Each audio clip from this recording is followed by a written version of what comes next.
तो हेलो दोस्तों, आपका स्वागत है मेरे इस नए चैनल पे। तो मैं हूँ सुजीत और मैं आज आप सबको समझाने जा रहा हूँ क्लास 12 के बिजनेस स्टडीज़ सब्जेक्ट का first chapter, nature and significance of management. तो मैं आप सबको नोट से ही समझाने जा रहा हूँ। काफ़ी सिंपल और इजी चैप्टर है, ध्यान से समझना। वीडियो को एंड तक वॉच करना और वीडियो पसंद आए तो लाइक शेयर एंड सब्सक्राइब ज़रूर से करते हैं। तो चलिए शुरू करते हैं। तो सबसे पहले मैनेजमेंट का मीनिंग समझ लेते हैं कि मैनेजमेंट है क्या। Process of getting things done with the aim of achieving goals effectively and efficiently. मतलब किसी भी गोल को या टारगेट को इफेक्टिवली और एफिशिएंटली अचीव करना ही मैनेजमेंट है। तो इफेक्टिवनेस का मतलब क्या है? इफेक्टिवनेस का मतलब है उस गोल को कितने टाइम में आप कर रहे हो, उस टाइम में जो कर रहे हो ना, उसको ही इफेक्टिवनेस कहते हैं। और एफिशिएंसी मतलब क्या है? एफिशिएंसी मतलब वो जो टास्क कर रहे हो वो कम से कम कॉस्ट में कर रहे हो, जो कम से कम कॉस्ट में होना चाहिए, उसको ही एफिशिएंसी बोलते हैं। कम रिसोर्सेज वेस्ट करके, कम मटेरियल्स वेस्ट करके कर रहे हो, मिनिमम कॉस्ट में जो कर रहे हो वही एफिशिएंसी है। तो एफिशिएंसी के बिना तो इफेक्टिव बेकार है। अगर आप इफेक्टिवनेस बरकरार रख रहे हो और एफिशिएंसी नहीं हो तो आप एक बैड मैनेजर कहलाओगे। और अगर आपके पास एफिशिएंसी तो है लेकिन आप एफिशिएंट नहीं हो तो आपको भी मतलब आप इफेक्टिव तो नहीं हो, एफिशिएंट तो हो लेकिन इफेक्टिव नहीं हो, तब भी आप बैड मैनेजर ही कहलाओगे। तो एक मैनेजर को दोनों चीज़ का बैलेंस रखना चाहिए, इफेक्टिवनेस और एफिशिएंसी का, दोनों का ही बैलेंस रखना चाहिए। तो कैरेक्टरिस्टिक्स क्या है? तो अभी कैरेक्टरिस्टिक्स पे आ जाते हैं, फीचर्स को, मैनेजमेंट के फीचर्स पे आ जाते हैं, देखते हैं। तो फर्स्ट फीचर है मल्टी डायमेंशनल। मैनेजमेंट कितने प्रकार का है? मैनेजमेंट 3 प्रकार का है, हमेशा याद रखना। मैनेजमेंट ऑफ वर्क, काम का मैनेजमेंट, और मैनेजमेंट ऑफ पीपल मतलब एम्प्लॉइज़ का मैनेजमेंट, एम्प्लॉइज़ मान लो, पीपल का मैनेजमेंट, और नंबर 3 मैनेजमेंट ऑफ ऑपरेशंस, काम का, ये भी मतलब जो कर रहे हो, ऑपरेशंस जो कर रहे हो उसका मैनेजमेंट। तो उसको आप जल्दी से नोट डाउन कर लेना चाहिए। तो क्या मैनेजमेंट का प्रकार क्या है? Management of work, management of people, management of operations. तो नंबर 2 कैरेक्टरिस्टिक है कंटिन्यूस प्रोसेस। तो मैनेजमेंट प्रोसेस ये कंटिन्यूस है, ये चलता ही रहता है, वो नेवर एंडेड प्रोसेस है, ये कभी ख़त्म नहीं होगा। बिजनेस ख़त्म हो जाए लेकिन बिजनेस ख़त्म नहीं है, बिजनेस जब तक चलेगा तब तक मैनेजमेंट चलता ही रहेगा, ये कंटिन्यूस प्रोसेस है। तो आप हमेशा याद रखना, management is a continuous process. फिर नंबर 3 क्या है फीचर? Group activity. ये मैनेजमेंट इंडिविजुअल एक्टिविटी नहीं है, मैनेजमेंट है ग्रुप एक्टिविटी। ये ग्रुप में ही किया जाता है मैनेजमेंट, हमेशा से इंडिविजुअली नहीं किया जाता है मैनेजमेंट। वो डिसीजंस लेना ये ग्रुप एक्टिविटी है, management is a group activity, ये भी याद रखना। नंबर 4 फीचर है डायनेमिक फंक्शन। तो ये डायनेमिक फंक्शन थोड़ा इंपॉर्टेंट है, आप डिटेल्स में जाना पड़ेगा, थोड़ा समझना पड़ेगा कि डायनेमिक फंक्शन। देखो, एक मैनेजर को हमेशा बिजनेस के कंडीशंस देख के मैनेजमेंट डिसीजंस को बदलना पड़ता है। जैसा सिचुएशन होगा वैसा ही डिसीजंस को बदलना पड़ता है। आज सिचुएशन अलग है, कल अलग भी हो सकता है, तो सिचुएशन देख के मैनेजमेंट का डिसीजन को बदलना पड़ता है। तो वैसे ही मैनेजमेंट प्रोसेस भी सिचुएशन के हिसाब से बदलता है, तो वही है डायनेमिक फंक्शन। देखो इधर लिखा भी है, in order to be successful an organisation must change itself and its goals according to the needs of the environment के हिसाब से बदलना पड़ता है। नंबर 5 कैरेक्टरिस्टिक है गोल ओरिएंटेड प्रोसेस।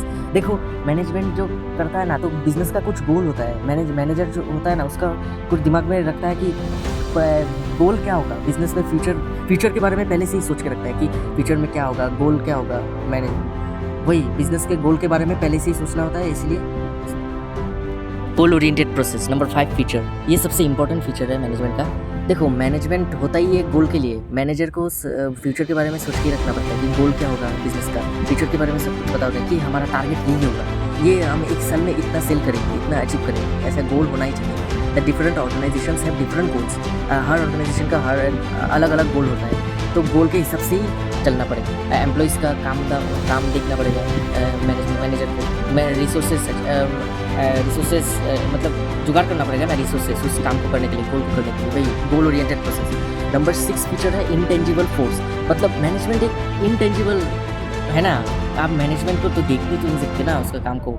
मैनेजमेंट एक इनटेंजिबल फोर्स है, it does not have a physical shape that can be seen and touched. इसका कोई फिजिकल अपीयरेंस नहीं है, इसको आप देख नहीं सकते, टच नहीं कर सकते, सिर्फ महसूस कर सकते हो मैनेजमेंट प्रोसेस को। नंबर 7 फीचर है ऑल परवेसिव, मतलब मैनेजमेंट को आप जिधर भी कर लो, मैनेजमेंट हर जगह अप्लाई होता है, एप्लीकेबल होता है, चाहे वो बिजनेस ऑर्गेनाइजेशन हो, नॉन बिजनेस ऑर्गेनाइजेशन हो, प्रॉफिटेबल ऑर्गेनाइजेशन हो, नॉन प्रॉफिटेबल ऑर्गेनाइजेशन हो, हॉस्पिटल हो, स्कूल हो, हर जगह मैनेजमेंट रहना ही चाहिए, होता ही है मैनेजमेंट के बिना कोई भी ऑर्गेनाइजेशन नहीं चलेगा, चाहे वो बिजनेस ऑर्गेनाइजेशन हो, नॉन बिजनेस ऑर्गेनाइजेशन हो। तो मैनेजमेंट हर जगह, यूके में हो या इंडिया में हो या अमेरिका में हो, हर जगह मैनेजमेंट चाहिए ही चाहिए। मैनेजमेंट के बिना एक बिजनेस ऑर्गेनाइजेशन नहीं चल रहा। तो भाई, तो कैरेक्टरिस्टिक्स तो खत्म हो गया, 7 कैरेक्टरिस्टिक्स याद कर लेते, नोट्स देते लिख नोट डाउन कर लेते। तो अभी चलते हैं इंपॉर्टेंस की तरफ से। तो पहला इंपॉर्टेंस है ग्रुप गोल।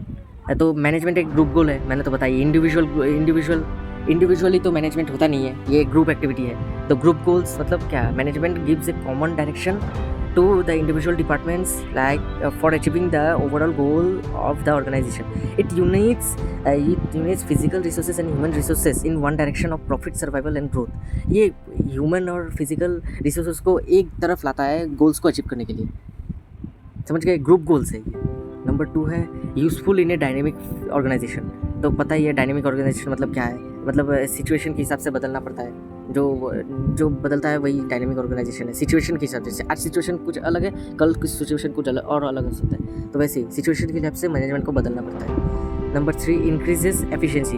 एफिशिएंसी तो बताइए ऊपर में कि एफिशिएंसी मतलब वो जो टास्क कर रहे हो आप, गोल अचीव कर रहे हो, वो मिनिमम कॉस्ट में हो जाए, वही एफिशिएंसी है। और नंबर 4 डेवलपमेंट ऑफ सोसाइटी के लिए हेल्पफुल होता है। हर मैनेजर को बिजनेस को प्रॉफिट करने के साथ साथ सोसाइटी के भी वेलफेयर के बारे में सोचना चाहिए। तो डेवलपमेंट होता है इससे, इंपॉर्टेंस इससे मैनेजमेंट से डेवलपमेंट होता है सोसाइटी का।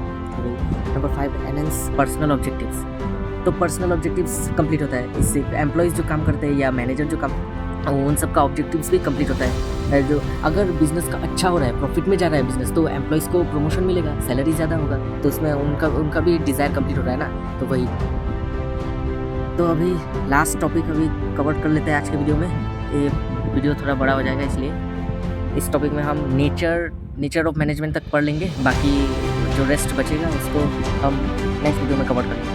तो नेचर क्या है, management as a profession, 3 nature है, management as a profession, management as a science, management as a art. तो इन सबको ध्यान से देख लेना कि किससे मैच करता है, मैनेजमेंट का कैरेक्टरिस्टिक्स प्रोफेशन के साथ मैच करता है, साइंस के साथ मैच करता है या आर्ट्स के साथ। तो प्रोफेशन का मीनिंग देख लेना इधर से। प्रोफेशन मतलब क्या है, ऑक्यूपेशन, जो देख लेना, जिससे ऑक्यूपेशन याद रखिए इधर से डेफिनेशन। तो नंबर 1 सर्विस मोटिव है प्रोफेशन का कैरेक्टरिस्टिक, सर्विस देने के लिए, मतलब प्रोफेशन मतलब क्या, जो आप सर्विस दोगे उसके बदले आपको पैसा मिले, ऐसा ही service motive. Number 2 well defined body of knowledge. तो आपका बॉडी एक नॉलेज होना चाहिए उसके बारे में, जो आप प्रोफेशन कर रहे हो उसके बारे में अच्छा नॉलेज होना चाहिए। Ethical code of conduct, rules and regulations होना चाहिए उसके बारे में।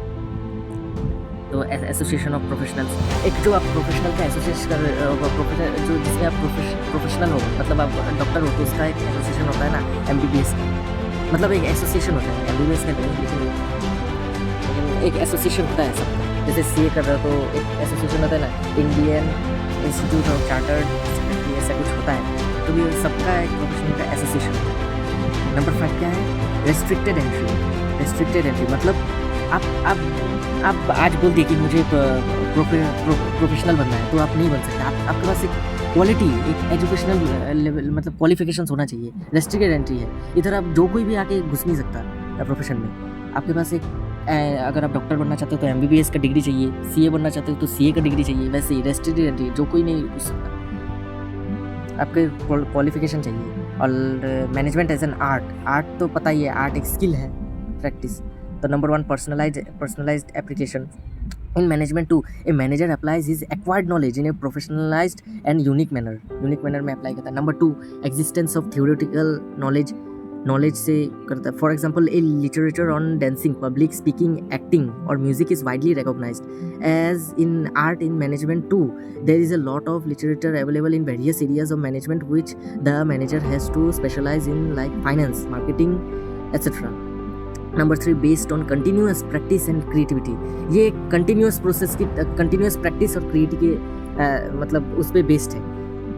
कंटिन्यूस प्रैक्टिस करना होता है, आर्ट में भी कंटिन्यूस प्रैक्टिस एंड क्रिएटिविटी चाहिए, वैसे ही मैनेजमेंट में भी कंटिन्यूस प्रैक्टिस और क्रिएटिविटी चाहिए।